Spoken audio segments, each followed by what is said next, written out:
എല്ലാ മതങ്ങളോടും എനിക്ക് വളരെ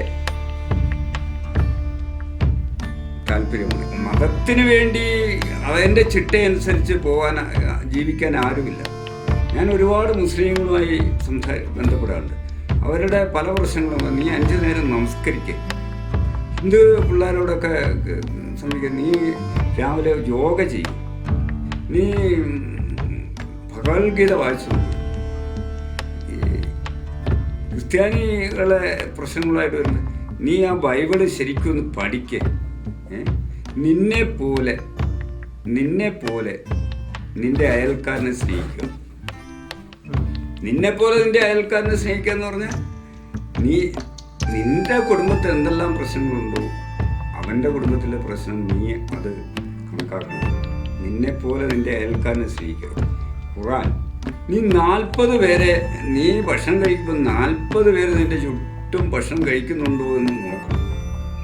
ഇത് നിറയ്ക്കുമ്പോഴേ, നീ ബിരിയാണിയും നെയ്ച്ചോറും അതും ഇതുമൊക്കെ കഴിക്കുമ്പോഴേ നിന്റെ ചുറ്റും 40 പേരുണ്ടോ എന്ന് നീ നോക്കണമെന്ന് ആണ് ഹദീസുകളിൽ പറയുന്നത്.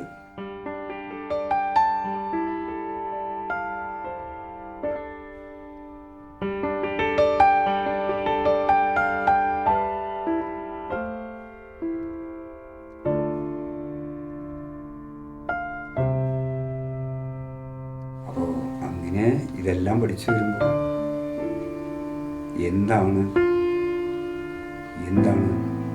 ദൈവം ഒരു മഹാവെളിച്ചമാണ്. ആ വെളിച്ചത്തിലേക്ക് പോകണം. പക്ഷേ ഇരുട് പുറകെയുണ്ട്, ഇരുട് ചുറ്റുമുണ്ട്. രാവിലെ വെളിച്ചമാണെങ്കിൽ വൈകുന്നേരം എന്താവുന്നു? ഇരുട്. വൈകുന്നേരം ഇരുടാവുമ്പോൾ എന്താണ്? അപ്പുറത്ത് എന്താവുന്നു? വെളിച്ചം ഉണ്ടാവുന്നു. എവിടെ? അമേരിക്ക, കാനഡ, മറ്റ് രാജ്യങ്ങളിൽ എന്താണ്? അവിടെ വെളിച്ചം ഉണ്ടാവും. അപ്പം നമ്മളുടെ ജീവിതത്തിൽ ഇരുടുണ്ട്. ആ ഇരുട്